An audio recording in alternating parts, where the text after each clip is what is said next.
बिस्मिल्लाहिर्रहमानिर्रहीम। दोस्तों, code of civil procedure 1908 में एक बहुत अहम प्रोविजन है आर्डर 29 सीपीसी। ये आर्डर 29 जो है ये है सूट्स बाय और अगेंस्ट कारपोरेशंस। एक सिविल वकील को मुख्तलिफ कारपोरेशंस की तरफ से बतौर वकील मुकदमात दायर करने होते हैं और बतौर वकील कारपोरेशंस के लिए केसेस को लड़ना होता है। सूट्स बाय और अगेंस्ट कारपोरेशंस आर्डर 29 सीपीसी है। इसकी 3 रूल हैं। रूल 1 में कहा गया है कि subscription and verification of pleading जो है वो वही बंदा साइन करेगा, वेरीफाई करेगा जिसको कॉरपोरेशन या उस कंपनी के बोर्ड ऑफ डायरेक्टर की मीटिंग में इख्तियार दिया गया है। दूसरा रूल जो है वो सर्विस ऑन कॉरपोरेशन है।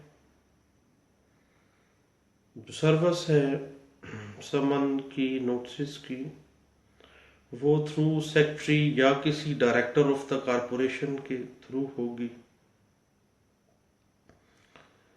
और उसका जो रजिस्ट्रार ऑफिस में कॉरपोरेशन का जो ऑफिस है उसके ऊपर, उस एड्रेस के ऊपर सर्विस करवाई जाएगी। ये आर्डर 2 में कहा गया है। और आर्डर 3 जो है वो power of the civil court को डील करता है to require personal attendance of officer of the corporation. किसी भी स्टेज पर दीवानी अदालत को इख्तियार हासिल है कि वो कॉरपोरेशन या कंपनी के किसी डायरेक्टर को, किसी प्रिंसिपल ऑफिसर को या किसी सेक्रेटरी को अदालत में पर्सनल बुलाए और केस के हकाइक के बारे में उससे पूछगछ करे और जो मामलात हैं वो उसे वाज़ेह करे। ये आर्डर 29 रूल 3 में ये बात कही गई। बड़ा ही अहम आर्डर है 29। कारपोरेशन और कंपनीज के तमाम सूट्स जो हैं इसी के गिर्द घूम रहे हैं और इसके 3 रूल्स हैं इस ऑर्डर के, जो हमने भी डिस्कस किए हैं। अब हम कुछ फैसलाजात देख लेते हैं कि कारपोरेशन सूट्स जो हैं, कंपनीज के जो सूट्स जो हैं, उसके हवाले से मुख्तलिफ आला अदलिया ने क्या फैसलाजात किए हैं। किसी भी कारपोरेशन या कंपनी की तरफ से सिर्फ वही शख्स दावा या कोई अपील या कोई दीवानी प्रोसीडिंग दायर कर सकता है जिसको कंपनी के बोर्ड ऑफ डायरेक्टर्स की मीटिंग में इस बात का इख्तियार दिया गया हो। ये बात तय की गई 2016 MLD पेज है 1341 में। उसके बाद कारपोरेशन के किसी मुलाजिम को किसी दावे की प्लीडिंग्स के ऊपर दस्तखत करने के इख्तियार को दावा दायरी करने का इख्तियार तसव्वुर नहीं किया जाएगा। ये बात तय की गई 2015 YLR पेज है 1105 में।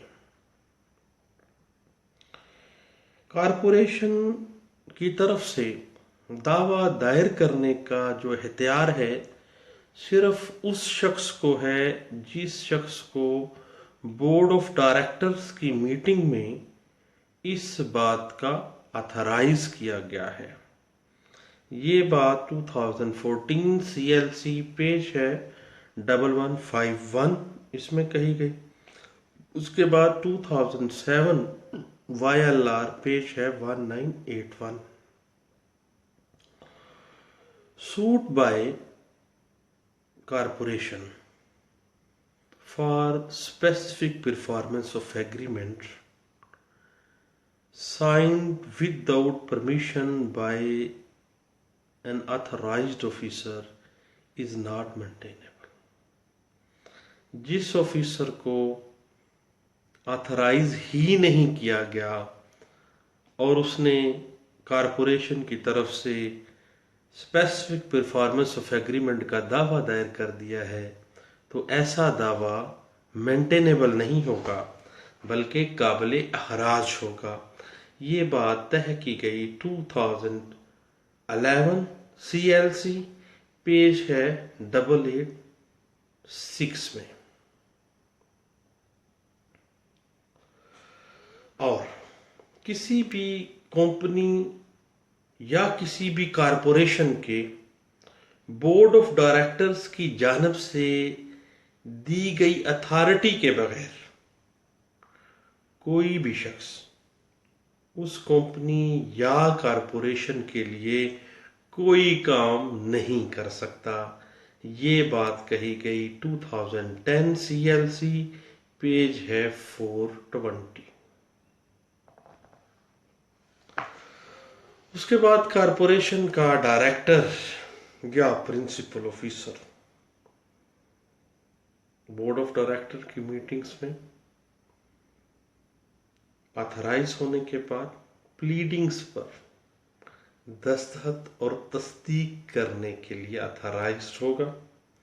ये बात तय की गई 2009 CLC पेज है 1070 में। 2005 MLD पेज है 1165। उसके बाद किसी कारपोरेशन या कंपनी की तरफ से सालस की तकर्री का इख्तियार सिर्फ उस शख्स को हासिल होगा जिसे उस कारपोरेशन या कंपनी के बोर्ड ऑफ डायरेक्टर की मीटिंग में इस बात का इख्तियार दिया गया है। ये बात तय की गई 2009 CLC पेज है 291। उसके बाद कारपोरेशन के या किसी कंपनी के बोर्ड ऑफ डायरेक्टर्स की तरफ से इख्तियार दिए जाने के बाद दावा के ऊपर दस्तखत ना करना उस बंदे के पार्ट पर एक इर्रेगुलरिटी तस्वर की जाएगी। ये बात तय की गई 2008 CLC पेज है 1057। उसके बाद कोई भी प्राइवेट लिमिटेड कंपनी जो है वो ज़हनी कुफ़्वत की वजह से हर्जाने का दावा दायर करने की मजाज नहीं है। अगर कोई प्राइवेट लिमिटेड कंपनी ज़हनी कुफ़्वत या ज़हनी नुकसान की वजह से हर्जाने का दावा दायर करती है तो वो मेंटेनेबल नहीं होगा। ये बात कही गई 2008 CLC पेज है 965 C में।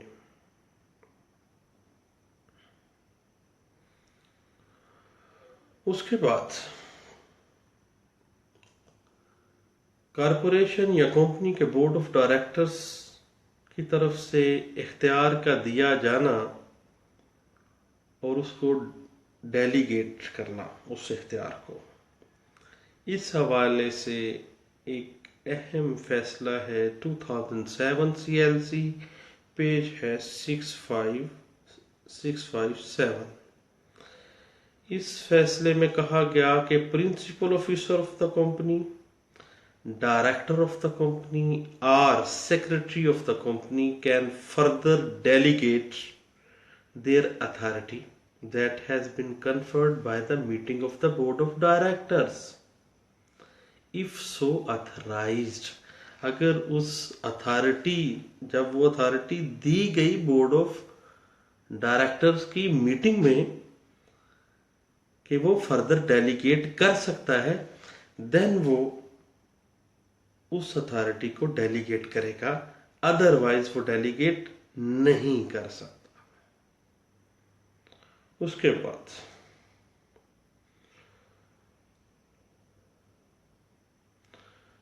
कारपोरेशन के केसेस में कोई भी दावा या अपील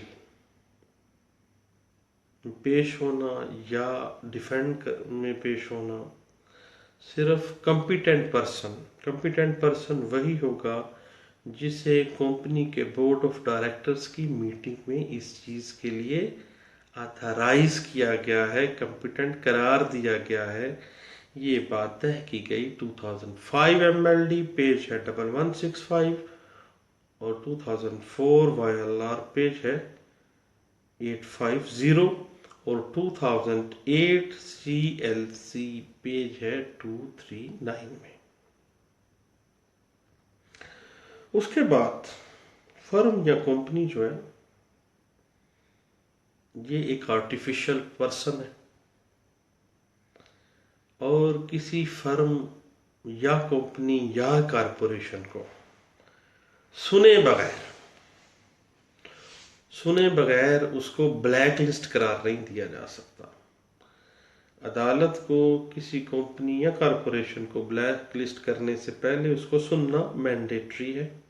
ये बात तय की गई एक फैसले में जो रिपोर्ट किया गया 2006 NLR सिविल डाइजेस्ट पेज है 292B।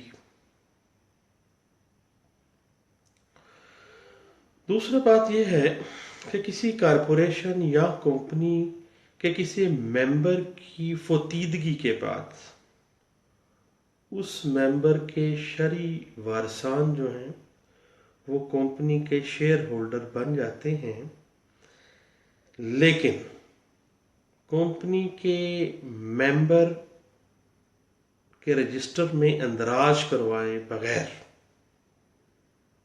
वो कंपनी का मेंबर तस्वर नहीं किया जाएगा। शरई वारस किसी मेंबर का उसके ऊपर लाजम है कि वो अपने आप को बतौर मेंबर कंपनी के मेंबर के रजिस्टर में दर्ज करवाए, अदरवाइज उसको कंपनी का मेंबर तस्वर नहीं किया जा सकता। ये बात 2006 NLR सिविल डाइजेस्ट है, पेज है 252। इस साइटेशन है, ये बहुत अच्छे इसमें प्रिंसिपल्स एस्टैब्लिश किए गए हैं। उसके बाद किसी कारपोरेशन या कंपनी के टेक्निकल एडवाइजर्स जो हैं, इलेक्ट्रिक एडवाइजर्स या इंजीनियरिंग एडवाइजर्स जो हैं, वो कंपनी की जानब से कोई सूट फाइल करने के मजाज नहीं है। मजाज सिर्फ वही शख्स होगा जिसको कंपनी के बोर्ड ऑफ डायरेक्टर्स की मीटिंग में इस चीज का एहतियार दिया गया है। ये नहीं ली जा सकती कि चूंकि इस कंपनी का मैं टेक्निकल एडवाइजर हूं और मैं उस कंपनी की तरफ से ये दावा कर रहा हूं, तो ऐसा दावा मेंटेनेबल नहीं होगा, काबिल खराज तस्वर किया जाएगा। ये बात तय की गई थी एक फैसले में जो रिपोर्ट किया गया 2005 MLD 1162 पे। उसके बाद किसी भी प्लेंट या किसी भी रिटन स्टेटमेंट के ऊपर दस्तखत करना या तस्दीक करना का इख्तियार सिर्फ उस शख्स को होगा जिसको कंपनी का बोर्ड ऑफ डायरेक्टर की मीटिंग में इस दस्तखत और तस्दीक करने के इख्तियार दिए गए हैं। ये बात तय की गई 2004 MLD, पेज है 1778। उसके बाद अगर किसी कंपनी या कारपोरेशन के खिलाफ कोई दावा दायर हो जाता है तो उस दावे का दिफा सिर्फ वही कॉम्पिटेंट पर्सन कर सकता है जिसे उस दावे का दिफा करने का इख्तियार दिया गया है, और वो इख्तियार का तरीक़ाकार कंपनी के बोर्ड ऑफ डायरेक्टर्स की मीटिंग में ऑथराइज किया जाना है। ये बात तय की गई 2003 YLR, पेज है 2843 में।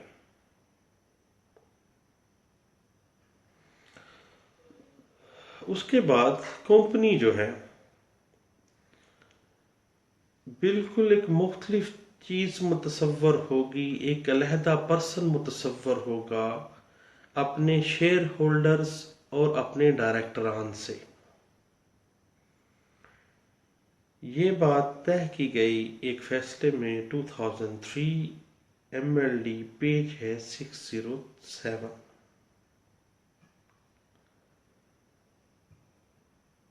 उसके बाद किसी कंपनी को वाइंड अप करवाने के लिए ये प्ली लेना कि इस कंपनी के या इस कारपोरेशन के असासाजात उस कंपनी पर वाजिबुल अदा कर्जा से कम हो गए हैं, कर्जा ज्यादा हो गया है और कंपनी के असासाजात कम हो गए हैं, या ये कहना कि कंपनी बैंकरप्ट हो गई है, ये कंपनी को वाइंडिंग अप से बचाने का कोई ग्राउंड तसव्वुर नहीं किया जाएगा। और ये भी नहीं कहा जा सकता कि जनाब कंपनी के जो सासाजात हैं वो कर्जे से ज़्यादा है इसलिए कंपनी दिवालिया नहीं है, इसको वाइंडिंग अप से बचाया जा सके। तो ऐसी कोई भी ग्राउंड जो है वो सफिशेंट ग्राउंड तसव्वुर नहीं की जाएगी।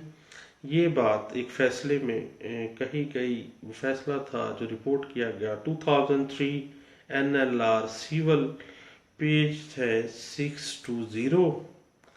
और किसी कंपनी की वाइंडिंग अप के हवाले से बैंकिंग कोड से उस कंपनी या उस कारपोरेशन के खिलाफ डिग्री होने और अंडर सेक्शन 306 कंपनी ऑर्डिनेंस जो है उसकी नोटिस की तामील होने के बाद कंपनी की जो वाइंडिंग अप है वो लीगलाइज तस्वर की जाएगी कि अब वो वाइंडिंग अप लीगलाइज हो गई है, क्योंकि कंपनी के खिलाफ डिग्री और उसके बाद 306 कंपनी ऑर्डिनेंस का नोटिस उस हो गया है, तामील हो गई है, कंपनी वाइंडिंग अप लीगलाइज हो गई है। ये बात एक फैसले में कही गई जो रिपोर्ट किया गया 2003 NLR सिविल डाइजेस्ट है, पेज है 274। उसके बाद कोई गैर रजिस्टर्ड कंपनी किसी अपने खिलाफ होने वाले किसी केस का दिफा तो कर सकती है, लेकिन वो किसी पर्सन के खिलाफ कानूनी कार्रवाई करने का कोई इख्तियार नहीं रखती।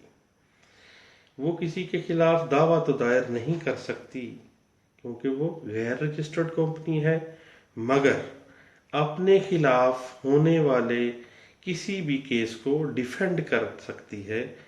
ये बात तय की गई एक फैसले में जो रिपोर्ट किया गया 2003 YLR, पेज है 2843 में। उसके बाद ऑर्डर 29 का जो रूल है 2, उसकी तरफ हम आते हैं कि कारपोरेशन के केस के अंदर जो तामील है वो सिर्फ कारपोरेशन के रजिस्टर्ड ऑफिस में ही वैलिड मुतसव्वर होगी। अगर वो रजिस्टर्ड ऑफिस में तामील नहीं की गई, सर्विस नहीं की गई, देन वो वैलिड नहीं होगी। ये बात तय की गई एक फैसले में जो रिपोर्ट किया गया था 2001 CLC, पेज है 1065। और उसके बाद कारपोरेशन केसेस के अंदर अपील, अगर कोई ऑथराइज्ड जो पर्सन है वो उसकी तरफ से नहीं की गई या वो ऑथराइज ही नहीं किया गया और वो अपील में पेश हो गया है, अपनी तरफ से उसने अपील दायर कर दी है, तो ऐसी अपील काबिल खराज है, मेंटेनेबल ही नहीं है। ये बात तय की गई एक फैसले में जो रिपोर्ट किया गया 1999 PLD लाहौर हाई कोर्ट का फैसला है, पेज है 450। तो ये चंद एक बातें थी आर्टिकल 29 CPC 1908 के हवाले से, कारपोरेशन और कंपनी सूट्स के हवाले से। तो मैंने सोचा अपने दोस्तों से शेयर करता हूँ। अगर जनाब अच्छा लगे तो गुड, अगर ना लगे तो मुझे अनफ्रेंड कर दें और हो सके तो ब्लॉक ही कर दें। और आपका शुक्रिया, थैंक यू।